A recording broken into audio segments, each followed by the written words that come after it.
Hello बच्चों, स्वागत है आप लोगों का फिर से। तो चलिए देखते हैं स्लोप एंड डिफ्लेक्शन के चैप्टर में आपका जब सिंपली सपोर्टेड बीम पर कोई पॉइंट लोड आता है उसके सेंटर में, तो उस स्थिति में स्लोप और डिफ्लेक्शन की स्थिति क्या होती है। ठीक है, तो चलिए ये है आपका एक सिंपली सपोर्टेड बीम। ठीक है, ये आपका एक सिंपली सपोर्टेड बीम है जिसकी दूरी, टोटल दूरी यहाँ से यहाँ तक L है। ठीक है, और यहाँ पर इसके सेंटर में एक भार आ रहा है, पॉइंट लोड। ठीक है, अब यहाँ से यहाँ तक की दूरी हो जाएगी L/2 और यहाँ से यहाँ तक की दूरी भी L/2 हो जाएगी। ठीक है, और जब सिंपली सपोर्टेड बीम पर कोई पॉइंट लोड आता है तो उसका जो बेंडिंग मोमेंट डायग्राम होता है वो कुछ इस प्रकार का होता है।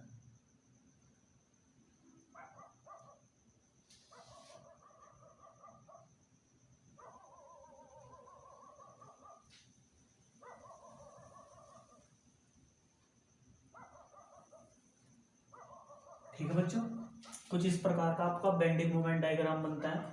ये जो मैक्सिमम बेंडिंग होता है, मैक्सिमम बेंडिंग मोमेंट, इसका मान होता है WL/4 और यहाँ से यहाँ तक की दूरी आपको पता है ये है L/2। ठीक है, और इसके गुरुत्व केंद्र की दूरी क्या हो जाएगी, यहाँ से इसके गुरुत्व केंद्र की दूरी x बार जो है वो हो जाएगी 2/3 गुणा L/2। ठीक है,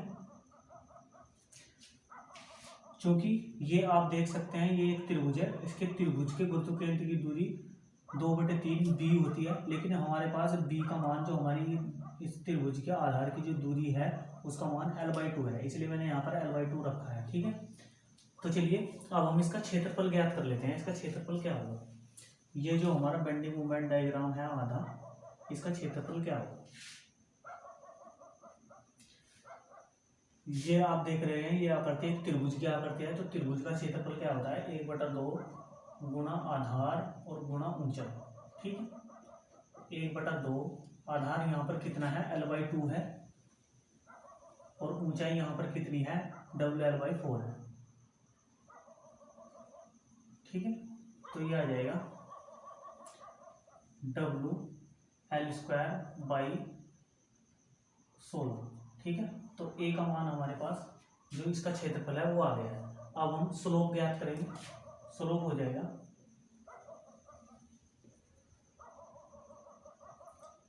A/EI होता है स्लोप का सूत्र हमारे पास, तो A का मान इसमें रख देंगे हम WL²/16EI। ठीक है, अब हमें निकालना है डिफ्लेक्शन, तो डिफ्लेक्शन होगा हमारा AX/EI। ठीक है, A का मान हमने निकाल लिया है, ये है WL²/16EI और गुणा x बार का मान कितना हो जाएगा 2/3 गुणा L/2। 2 से 2 कैंसिल हो जाएगा, ये हो जाएगा WL3/48EI। ठीक है, तो ये हो गया आपका डिफ्लेक्शन का फॉर्मूला। ठीक है, जब सिंपली सपोर्टेड बीम पर कोई पॉइंट लोड उसके सेंटर पॉइंट पर आएगा तो आप स्लोप और डिफ्लेक्शन इन सूत्रों से निकालेंगे। ठीक है, स्लोप इससे निकालेंगे और डिफ्लेक्शन इस सूत्र से निकालेंगे। अब हम दूसरी सिचुएशन के बारे में देखते हैं, जब सिंपली सपोर्टेड बीम पर कोई यूडियल लोड लगा है। ठीक है, तो चलिए बच्चों अब देखते हैं simply supported beam loaded with UDL और इट्स एंटायर लेंथ, यानी कि इसकी पूरी लंबाई पर, सिंपली सपोर्टेड बीम की पूरी लंबाई पर जब यूडियल लोड होता है उस स्थिति में हम जानेंगे कि स्लोप और डिफ्लेक्शन किस प्रकार से हम निकालते हैं। ठीक है, तो ये एक सिंपली सपोर्टेड बीम है जिसकी लंबाई L है और ये जो है यूडियल लोड लगा हुआ है W प्रति इकाई लंबाई का। ठीक है, अब सबसे पहले हम देखेंगे कि जब किसी सिंपली सपोर्टेड बीम पर यूडियल लोड लगा हुआ होता है उसका बेंडिंग मोमेंट डायग्राम किस प्रकार का होता है। चलिए इसका बेंडिंग मोमेंट डायग्राम ड्रॉ कर लेते हैं। इसका बेंडिंग मोमेंट डायग्राम हो जाएगा कुछ इस प्रकार का। ठीक है, ये आपको अपने आप ही याद रखना है कि बेंडिंग मोमेंट डायग्राम किस प्रकार का होता है, और कंडीशन आपको ध्यान रखनी है कि यूडियल लोड लगा है या फिर पॉइंट लोड लगा है। ठीक है, तो जब यूडियल लोड लगा हुआ होता है तो इसके बेंडिंग मोमेंट डायग्राम की स्थिति इस प्रकार से होती है। ठीक है, तो ये हो गया आपका बेंडिंग मोमेंट डायग्राम। तो इसका जो मैक्सिमम बेंडिंग मोमेंट होता है ये होता है WL²/8। ठीक है, ये मैक्सिमम बेंडिंग मोमेंट होता है यहाँ पर इसके मिडिल पॉइंट पर। तो यहाँ से यहाँ तक की जो दूरी है वो L/2 होगी। ठीक है, और इसके अगर हम गुरुत्व केंद्र की बात करें तो इसका गुरुत्व केंद्र होता है x बार बराबर 5/8 b, और b का मान हमारे पास यहाँ से आपको पता है L/2 है, गुणा L/2। ठीक है, तो यहाँ से यहाँ तक की जो दूरी होगी इसके गुरुत्व केंद्र तक की दूरी वो इतनी होगी। अब हम इसका क्षेत्रफल ज्ञात करेंगे। चलिए ज्ञात करते हैं क्षेत्रफल। क्षेत्रफल क्या होता है इसका 2/3 b गुणा h। ठीक है, तो 2/3 b का मान हमारे पास है यहाँ से यहाँ तक की जो दूरी है वो इसकी चौड़ाई है, वो हो गई L/2, और गुणा h यानी कि यहाँ से यहाँ तक की जो इसकी ऊंचाई है वो है WL²/2। ठीक है, सॉरी 8। अब जो ये यूडियल लोड है इसे हम इसके हम जो यूडियल लोड है इसका हम जो टोटल लोड है उसमें बना लेते हैं। जैसे कि WL का मान हो जाएगा, स्मॉल WL का मान हो जाएगा कैपिटल W।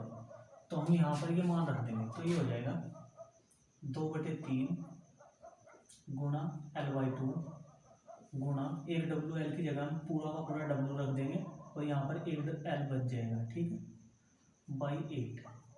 तो ये हो जाएगा WL², 2 से 2 कैंसिल हो जाएगा और 8 के 24।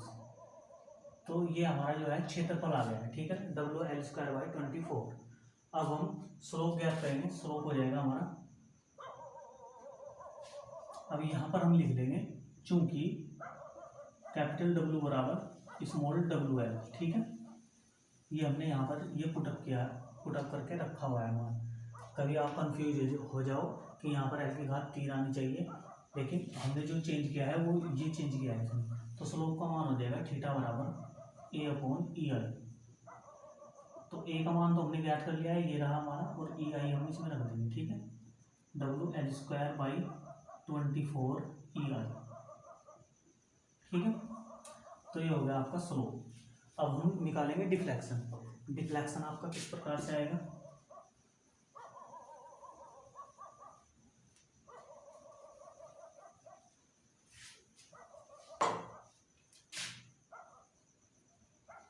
डिफ्लेक्शन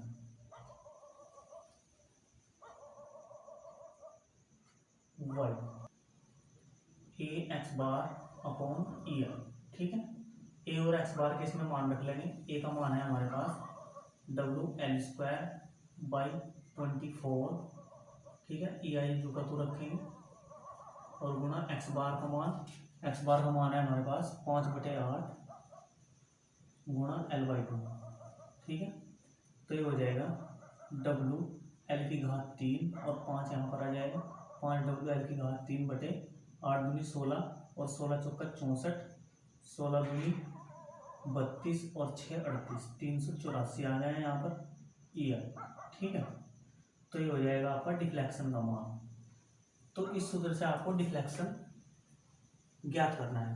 तो जब भी आपका कोई न्यूमेरिकल क्वेश्चन होगा जिसमें सिंपली सपोर्टेड बीम की पूरी लंबाई पर कोई यूडियल लोड आया हुआ होगा तो आप स्लोप और डिफ्लेक्शन के मान इन सूत्रों से ज्ञात करेंगे। ठीक है, जो मैंने स्लोप का सूत्र अभी आपको बताया था उससे आपको स्लोप ज्ञात करना है और इस सूत्र से आप डिफ्लेक्शन ज्ञात करेंगे।